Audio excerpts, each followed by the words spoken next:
AM kitchen വ്ലോഗിൻ്റെ പുതിയൊരു വീഡിയോയിലേക്ക് എല്ലാവർക്കും സ്വാഗതം. ഇന്ന് ഞാൻ നിങ്ങളുമായിട്ട് ഷെയർ ചെയ്യുന്നത് ഒരു ഇറച്ചിച്ചോറിൻ്റെ വീഡിയോ ആണ്, ചിക്കൻ വെച്ചിട്ട്. അപ്പോൾ അതിന് വേണ്ട ഇൻഗ്രീഡിയൻസ്: 1 കിലോ നല്ല വൃത്തിയാക്കി എടുത്തിട്ടുള്ള ചിക്കൻ, സവാള, തക്കാളി, ഇഞ്ചി, പച്ചമുളക്, വെളുത്തുള്ളി. അപ്പോൾ ഇത്രയും, പിന്നെ മല്ലിയിലയും പുതിനയിലയും കറിവേപ്പിലയും. ഇത്രയാണ് നമുക്ക് വേണ്ട ഇൻഗ്രീഡിയൻസ്. അപ്പോൾ ഇഞ്ചിയും വെളുത്തുള്ളിയും പച്ചമുളകും ഒന്ന് ചതച്ചെടുക്കുക. അതുപോലെ തക്കാളി, സവാള അതൊക്കെ ഒന്ന് അരിഞ്ഞെടുക്കുകയും ചെയ്യാം. അപ്പോൾ ഇത്രയേ ഉള്ളൂ. ഇനി നമുക്ക് നമ്മുടെ ചിക്കൻ ഇറച്ചിച്ചോറ് ഉണ്ടാക്കാനായിട്ട് തുടങ്ങാം. അപ്പോൾ എല്ലാം ഒന്ന് ചതച്ച് അരിഞ്ഞൊക്കെ എടുത്തു. അപ്പോൾ ഞാനിതാ പാൻ അടുപ്പത്തേക്ക് വെച്ചു. പിന്നെ ഇതിലേക്ക് ഞാൻ നെയ്യും വെളിച്ചെണ്ണയും ഒരേ അളവിലാണ് ചേർത്ത് കൊടുക്കുന്നത്. അതിപ്പോൾ വെളിച്ചെണ്ണയ്ക്ക് പകരം നിങ്ങളെടുത്ത് സൺഫ്ലവർ ഓയിലൊക്കെ ഉള്ളൂ എന്നുണ്ടെങ്കിൽ അത് ചേർത്താലും മതി. ഞാൻ നെയ്യും വെളിച്ചെണ്ണയും കൂടിയാണ് ചേർത്ത് കൊടുക്കുന്നത്. അപ്പോൾ നെയ്യ് ഒരു വലിയ ടേബിൾ സ്പൂണിന് 2 ടേബിൾ സ്പൂൺ നെയ്യ് ചേർത്ത് കൊടുത്തു. ആ ഒരളവിൽ തന്നെ വെളിച്ചെണ്ണയും ചേർത്തു. മഴയൊക്കെ ആവുകൊണ്ട് നെയ്യ് വല്ലാണ്ട് അങ്ങോട്ട് തണുത്തുറഞ്ഞു പോയിട്ടുണ്ട്. അപ്പോൾ അത് സ്പൂണിൽ നിന്ന് കിട്ടാൻ നല്ല പാടുപെട്ടു. അപ്പോൾ അതാ നെയ്യൊക്കെ ഒന്ന് നല്ലോണം മെൽറ്റായി വന്നു. ഞാൻ അതേ അളവിൽ തന്നെ വെളിച്ചെണ്ണയും കൂടെ ചേർത്ത് കൊടുത്തു. ഇനിയിപ്പോൾ നമുക്കിതിലേക്ക് ഇതൊന്ന് ചൂടായതിന് ശേഷം ഇതിൽ ഏലക്കായ, പട്ട, ഗ്രാമ്പു ഇത്രയും ഒന്ന് ചേർത്ത് ഒന്ന് പൊട്ടിച്ചെടുക്കണം.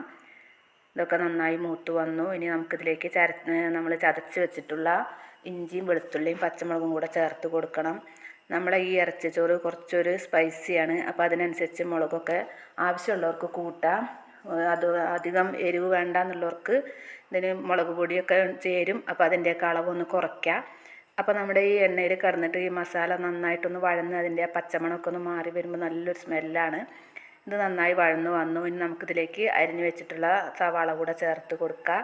സവാള നമ്മളിതിൽ ചേർത്ത് ഫ്രൈ ആക്കി എടുക്കണില്ല, നന്നായി വഴറ്റി അതൊന്ന് സോഫ്റ്റ് ആവണം. കൂട്ടത്തിൽ തന്നെ കറിവേപ്പിലയും കൂടെ ചേർത്ത് കൊടുത്തു. നമ്മളെ സവാളയൊക്കെ നന്നായി സോഫ്റ്റ് ആവണത് വരെ നമുക്കിതൊന്ന് ഇളക്കി കൊടുക്കുക. നമുക്കിത് പാത്രം ഒന്ന് അടച്ച് വെച്ച് നമുക്കിത് നന്നായിട്ടൊന്ന് വേവിച്ചെടുക്കുക. അപ്പോൾ പെട്ടെന്ന് തന്നെ അതൊന്ന് വഴന്ന് കിട്ടിക്കോളും. അപ്പോൾ ഞാൻ പാൻ അതിൻ്റെ അടപ്പ് വെച്ചിട്ട് തന്നെ ഒന്ന് അടച്ച് വെച്ചു. ഇതാ വീണ്ടും അടപ്പ് തുറന്ന് നോക്കുമ്പോൾ അതിൻ്റെ ആ ഒരു പാകത്തിന് വഴന്ന് വന്നിട്ടുണ്ട്. ഇനിയിപ്പോൾ നമുക്ക് ഈ സമയത്തിലേക്ക് തക്കാളി അരിഞ്ഞതും കൂടെ ചേർത്ത് കൊടുക്കുക. തക്കാളിക്ക് കുറച്ച് പഴുപ്പ് കുറവായി തോന്നി. അപ്പോൾ ഞാനത് ചെറുതാക്കി അരിഞ്ഞെടുക്കുകയാണ് ചെയ്തത്. പിന്നെ നമ്മുടെ ചാനൽ പുതുതായിട്ട് ആരെങ്കിലുമൊക്കെ കാണുന്നുണ്ടെങ്കിൽ വീഡിയോ കണ്ടിട്ട് നിങ്ങൾക്ക് ഇഷ്ടമാവുകയാണെന്നുണ്ടെങ്കിൽ സബ്സ്ക്രൈബ് ചെയ്ത് കാണണേ. അതുപോലെ തന്നെ ഷെയർ ചെയ്യാനും ലൈക്ക് ചെയ്യാനും കമൻറ്റ് ചെയ്യാനൊന്നും മറക്കരുത്. അപ്പോൾ നമുക്ക് നമ്മുടെ സവാള കൂട്ടിലേക്ക് തക്കാളിയും കൂടെ ചേർത്ത് കൊടുക്കുക.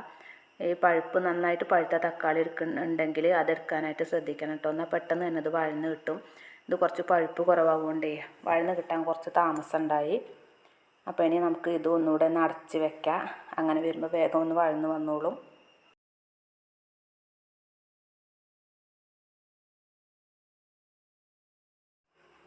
അപ്പോൾ അതാ നമ്മുടെ മസാലയൊക്കെ നന്നായി വഴന്നൊക്കെ വന്നിട്ടുണ്ട്. ഇനിയിപ്പോൾ നമുക്കിതിലേക്ക് കുറച്ചധികം തന്നെ പുതിനയിലയും മല്ലിയിലയും കൂടെ അരിഞ്ഞത് ചേർത്ത് കൊടുക്കുക. നമ്മൾ ബിരിയാണിയിലൊക്കെ നമ്മൾ എല്ലാം വെന്തതിന് ശേഷമാണ് ചേർക്കുന്നത്. ഇത് നമ്മൾ മസാലക്കൂട്ട് ആദ്യം തന്നെ റെഡിയാക്കിയിട്ട് അതിലേക്കാണ് ചേർത്ത് കൊടുക്കുന്നത് ചിക്കനൊക്കെ. അപ്പോൾ ഇതും കൂടെ ഒന്ന് വഴറ്റിയെടുക്കുക. നന്നായിട്ട് ഒരു പിടി ഉണ്ടായിരുന്നു മല്ലിയിലയും പുതിനയിലയും കൂടെ, അതും നന്നായി ഒന്ന് വഴറ്റിയെടുക്കുക. ഇനിയിപ്പോൾ നമുക്ക് ഈ കൂട്ടിലേക്ക് നമ്മൾ കഴുകി വൃത്തിയാക്കി വെള്ളമൊക്കെ കളഞ്ഞെടുത്തിട്ടുള്ള ചിക്കൻ പീസുകൾ ചേർത്ത് കൊടുക്കുക. അപ്പോൾ ചിക്കൻ പീസ് ചേർത്തതിന് ശേഷം നമുക്ക് ഈ മസാലയിൽ നന്നായിട്ട് ഇതൊന്ന് ഇളക്കി യോജിപ്പിച്ചെടുക്കണം. പൊടികളെല്ലാം ചേർത്ത് കൊടുക്കുന്നതിൻ്റെ മുമ്പ് തന്നെ വേണം അങ്ങനെ ചെയ്തെടുക്കാൻ. നമ്മൾ ഈ ചിക്കൻ്റെയൊക്കെ ആ ഒരു കളറൊന്ന് മാറി വരണം. നമ്മളിതിലേക്ക് ചേർത്ത് കൊടുക്കുമ്പോൾ ഒരു നല്ലൊരു പിങ്ക് കളറാണല്ലോ ഉണ്ടാവുക. അപ്പോൾ നമുക്കിത് ചിക്കൻ ഈ മസാലയിൽ കടന്ന് ഒന്ന് കുക്കായി വരുമ്പോൾ ഒരു ലൈറ്റ് വൈറ്റ് കളറായി വരും. അപ്പോൾ ആ ഒരു കളർ വരുന്നത് വരെ നന്നായി ഒന്ന് ഇളക്കിക്കൊണ്ടിരിക്കണം. അപ്പോൾ അതാ നമ്മുടെ ചിക്കനൊക്കെ ആ ഒരു കളറൊക്കെ മാറി വന്നിട്ടുണ്ട്. ഇനിയിപ്പോൾ നമുക്കിതിലേക്ക് പൊടികൾ ചേർത്ത് കൊടുക്കണം. പൊടികൾ 2-3 സെക്ഷനായിട്ടാണ് ചേർത്ത് കൊടുക്കുന്നത്. ആദ്യം തന്നെ മഞ്ഞൾപ്പൊടി, മുളക് പൊടി, മല്ലിപ്പൊടിയാണ് ചേർത്ത് കൊടുക്കുന്നത്. കൂട്ടത്തിൽ ഉപ്പും. ഇത് നന്നായി ഒന്ന് മിക്സാക്കി ഒരു 2-3 മിനിറ്റ് ഒന്ന് വഴറ്റിയെടുത്തതിന് ശേഷം നമുക്ക് അടുത്ത പൊടികൾ ചേർത്ത് കൊടുക്കുക. ഉപ്പ് ചേർക്കുമ്പോൾ നമ്മൾ ചോറിലേക്കും കൂടി വേണ്ടിയിട്ട് ഇതിലേക്ക് ചേർത്ത് കൊടുക്കണം. അപ്പോൾ കുറച്ചധികം ഉപ്പ് ചേർക്കണം. എന്നുവെച്ചാൽ ഒരുപാടായി പോവണ്ട, ഉപ്പ് കയറും. അപ്പോൾ ഉപ്പ് വേണമെന്നുണ്ടെങ്കിൽ വീണ്ടും ചേർത്ത് കൊടുക്കുക. അപ്പോൾ ഉപ്പും കൂടെ ചേർത്തത് നന്നായിട്ടൊന്ന് മിക്സാക്കി എടുക്കുക. ഒരു 2-3 മിനിറ്റ്, ഇനിയിപ്പോൾ ഒരു 4-5 മിനിറ്റ് ആയാലും കുഴപ്പമൊന്നുമില്ല.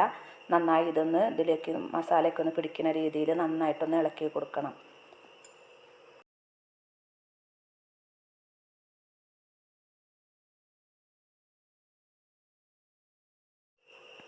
അപ്പോൾ ഒന്നാം ഘട്ടം പൊടികളെല്ലാം ചേർത്ത് ചിക്കനൊക്കെ നന്നായി അതിലേക്കൊന്ന് വഴറ്റിയെടുത്ത് മസാലയൊക്കെ അതിലേക്കൊന്ന് പിടിക്കുന്ന രീതിയിൽ വഴറ്റിയെടുത്തു. ഇനിയിപ്പോൾ നമുക്കിതിലേക്ക് രണ്ടാം ഘട്ടം ചേർത്ത് കൊടുക്കണം. അതിന് പെരുംജീരകം പൊടിച്ചതും കുരുമുളക് പൊടിയും ഗരം മസാലപ്പൊടിയും ഇത്രയാണ് ചേർത്ത് കൊടുക്കുന്നത്. അപ്പോൾ ഇതും വീണ്ടും നന്നായിട്ടൊന്ന് ഇളക്കി യോജിപ്പിച്ചെടുക്കണം. ഒരു 2-3 മിനിറ്റ് നന്നായിട്ടൊന്ന് വഴറ്റിയെടുക്കണം. അപ്പോൾ ഗരം മസാലപ്പൊടി നമ്മൾ ബിരിയാണി മസാലയല്ല ചേർക്കുന്നത്, വേറെ ഗരം മസാല ആയിട്ട് പൊടിച്ചെടുത്തിട്ടുള്ളതാണ്. പട്ട, ഗ്രാമ്പൂ, ഏലക്കായ, തക്കോലം അതൊക്കെയാണ് ഞാൻ കൂട്ടി പൊടിക്കാറുള്ളത് കേട്ടോ. പലരും പല രീതിയിലാവും പൊടിക്കുക. അപ്പോൾ ബിരിയാണി മസാലയിലുള്ള ആ ഒരു ജാതിപത്രിയും ജാതിക്കായും ഞാൻ അതിലേക്ക് കൂട്ടലില്ല. പിന്നെ ഞാൻ ഇതിലേക്ക് ചേർത്ത് കൊടുക്കുന്നത് പുളിയില്ലാത്ത വലിയൊരു ടേബിൾ സ്പൂൺ തൈരാണ്. നാരങ്ങ ഉണ്ടെന്നുണ്ടെങ്കിൽ ഒരു നാരങ്ങേൻ്റെ നീരും കൂടെ ചേർത്ത് കൊടുക്കുക. എൻ്റെ കയ്യിൽ നാരങ്ങ ഇല്ലാത്തതുകൊണ്ടാണ് ഞാൻ നാരങ്ങ നീര് ചേർക്കാതിരുന്നത്. വീണ്ടും ഇത് നന്നായി മിക്സാക്കിയതിന് ശേഷം നമുക്ക് ഇതിൽ ഒന്ന് അടച്ച് വെച്ചിട്ട് ഒരു 4-5 മിനിറ്റ് ഒന്ന് വേവിച്ചെടുക്കുക. അപ്പോൾ ചിക്കനൊക്കെ അതാ ഒരു 4-5 മിനിറ്റ് ഒന്ന് വേവിച്ചെടുത്ത് അതിൽ നിന്ന് കുറച്ച് വെള്ളമൊക്കെ ഊറി വന്നിട്ടുണ്ട്. അപ്പോൾ ഈ സമയം തന്നെ നമുക്ക് ഇതിലേക്ക് അരി ഇട്ട് വേവിക്കണമല്ലോ. അപ്പോൾ അതിന് വേണ്ടിയിട്ട് വെള്ളം തിളപ്പിച്ചെടുത്തിട്ടുണ്ടായിരുന്നു. ഞാൻ ഒരു ഗ്ലാസ് അരിക്ക് 2 ഗ്ലാസ് വെള്ളം എന്നുള്ള കണക്കിനാണ് ഞാനിതിലേക്ക് തിളപ്പിച്ചെടുത്തത്. അപ്പോൾ ആ ഒരു കണക്കിന് ഞാൻ തിളപ്പിച്ച വെള്ളം ഞാൻ ഈ ചിക്കനിലേക്ക് ചേർത്ത് കൊടുത്തു. ഇതിപ്പോൾ നമ്മൾ ഈ വെള്ളം ചേർക്കുന്നതിന് മുമ്പായിട്ട് ഇതിലേക്ക് അരി ഇട്ട് ഒന്ന് വഴറ്റിയതിന് ശേഷം വേണമെങ്കിലും വെള്ളം ചേർത്ത് കൊടുക്കുക. അപ്പോൾ ഞാൻ ഇങ്ങനെയാണ് ചേർത്തത് എളുപ്പത്തിന് വേണ്ടിയിട്ട്. ഇനിയിപ്പോൾ ഈ വെള്ളം ഒന്ന് തിളച്ച വെള്ളമാണല്ലോ, അപ്പോൾ നമുക്കിതിലേക്ക് അരിയും കൂടെ ചേർത്ത് കൊടുക്കുക. അപ്പോൾ അരി ചേർത്തതിന് ശേഷം നന്നായിട്ട് തന്നെ പെട്ടെന്ന് ഇളക്കി കൊടുക്കണം. അതല്ലാന്നുണ്ടെങ്കിൽ പെട്ടെന്ന് അരി ഒന്ന് കട്ട കെട്ടാനുള്ള സാധ്യത ഉണ്ട്. അപ്പോൾ വേഗം തന്നെ ഒന്ന് ഇളക്കി കൊടുക്കണം. പിന്നെ അരിയെല്ലാം ചേർത്തതിന് ശേഷം നമുക്കിതിലേക്ക് ഉപ്പ് നോക്കണം. ഉപ്പ് കുറവുണ്ടാവും എന്തായാലും വെള്ളം കൂടെ ചേരുമ്പോൾ. അപ്പോൾ പാകത്തിന് അതിനനുസരിച്ച് ഉപ്പും കൂടെ ചേർത്തോളൂ കേട്ടോ. ഞാൻ ഉപ്പ് ചേർത്തിട്ടുണ്ടായിരുന്നു. അപ്പോൾ അത് വീഡിയോ കാണാനില്ല, 2-3 പ്രാവശ്യമായിട്ടാണ് ഞാൻ ഉപ്പ് നോക്കി ഇട്ടത്. എങ്ങനെ പോയാലും ഉപ്പ് കുറവായി തോന്നും. നമുക്ക് അധികം ഇടാനും പറ്റില്ലല്ലോ. ഉപ്പ് കൂടിപ്പോയാൽ പിന്നെ ഒന്നും ചെയ്യാൻ പറ്റില്ല. അപ്പോൾ ഞാൻ രണ്ടാമത്തെ പ്രാവശ്യമുള്ള ഉപ്പും കൂടിയാണ് ഇതിൽ ചേർത്ത് കൊടുക്കുന്നത്. ഒന്നിൻ്റെ കയ്യിൽ നിന്ന് സ്കിപ്പായി പോയിട്ടുണ്ടായിരുന്നു. 3 പ്രാവശ്യത്തോളമൊക്കെ ഞാൻ ഉപ്പ് ചേർത്തിട്ടുണ്ട്. അപ്പോൾ വീണ്ടും ഒന്ന് നന്നായി ഇളക്കിയതിന് ശേഷം നമുക്കിത് തിള വരുന്നത് വരെ ഒന്ന് വെയിറ്റ് ചെയ്യുക. തിള വന്നതിന് ശേഷമാണ് നമുക്കിത് അടച്ച് വെക്കാനായിട്ട്.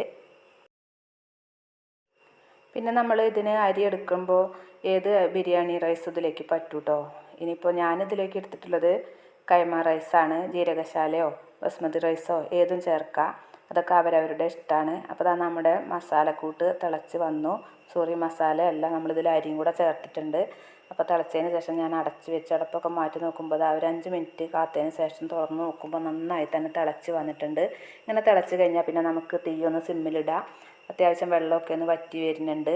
ഇനിയിപ്പോൾ നമ്മളിത് ഇടയ്ക്കിടയ്ക്ക് ഇളക്കി കൊടുക്കണം. എന്ന് വെച്ച് കുഴഞ്ഞു പോകാനും പാടില്ല. അങ്ങനെ ഇളക്കി കൊടുക്കുമ്പോഴാണ് നമ്മുടെ ഈ മസാല ഒക്കെ അല്ലാന്നുണ്ടെങ്കിൽ അവിടെയും ഇവിടെയൊക്കെ ആയി പോവും. ഇടയ്ക്കിടയ്ക്ക് ഇളക്കി കൊടുക്കുമ്പോൾ അതെല്ലാം യോജിച്ച് വരും. അടപ്പ് തുറക്കുക, ഇളക്കുക, വീണ്ടും അടയ്ക്കുക. അങ്ങനെ ഇടയ്ക്കിടയ്ക്ക് ഇതിൻ്റെ അടുത്ത് നോക്കി നിൽക്കുക തന്നെ വേണം. ഇളക്കി കൊടുക്കുക. അപ്പോൾ അത് വെള്ളമൊക്കെ നന്നായി വറ്റി അരിയൊക്കെ ഒന്ന് ഒരു 3/4 വേവായിട്ടുണ്ട്. തീ നന്നായിട്ട് തന്നെ കുറച്ച് വെക്കണം, തീ കൂട്ടി വെക്കരുത്. അപ്പോൾ വീണ്ടും ഇത് നന്നായി ഇളക്കിയതിന് ശേഷം അടച്ച് വെക്കുക. ഇങ്ങനെ ഇടയ്ക്ക് ഇളക്കി കൊടുക്കുന്നതിനെ കൊണ്ട് കണ്ടല്ലോ അതിൻ്റെ ആ ചിക്കനൊക്കെ നമുക്കിങ്ങനെ ഒപ്പം നിൽക്കുന്നുണ്ട് മസാലയൊക്കെ. അതല്ലാന്നുണ്ടെങ്കിൽ ചോറ് എവിടെയെങ്കിലും ചിക്കൻ എവിടെയെങ്കിലും ഒക്കെ ആവും കിടക്കുക. അപ്പോൾ വീണ്ടും ഇത് അടച്ച് വെക്കുകയാണ്.